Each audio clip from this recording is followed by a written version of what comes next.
تحية للجميع.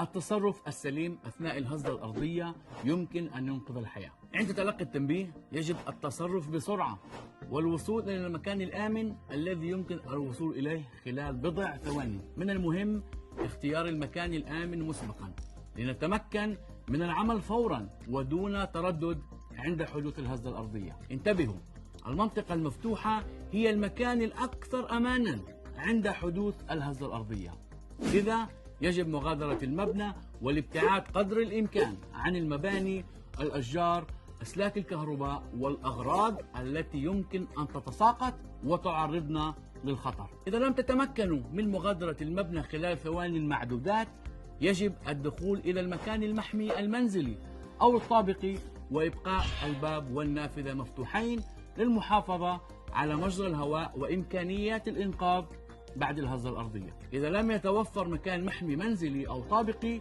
يجب المغادرة نحو غرفة الدرج ومتابعة النزول باتجاه مخرج البناية. تعتبر غرفة الدرج من الأجزاء القوية والثابتة خلال الهزة الأرضية وبعدها. انتبهوا، يمنع استعمال المصعد خلال الهزة الأرضية وبعدها. فقط إذا لم تتمكنوا من التصرف وفقا لإحدى الإمكانيات التي ذكرناها يجب الجلوس في زاوية داخلية في غرفة أو تحت قطعة أثاث ثقيلة وحماية الرأس باليدين. هذا التصرف يحسن الحماية في حالة تساقط أجزاء من المبنى أو سقوط أغراض. إذا كنتم خلال السفر يجب التوقف إلى جانب الطريق والانتظار داخل السيارة حتى تتوقف الهزة.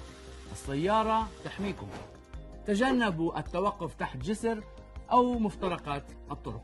إذا كنتم بالقرب من البحر المتوسط يجب الابتعاد عن الشاطئ كيلومترا واحدا على الأقل تحسبا من التسونامي. إذا لم تتمكنوا من مغادرة الشاطئ يجب الصعود إلى الطابق الرابع على الأقل في مبنى قريب. للهزة الأرضية كونوا دوما مستعدين.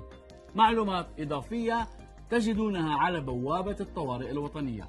تعليمات منقذة للحياة.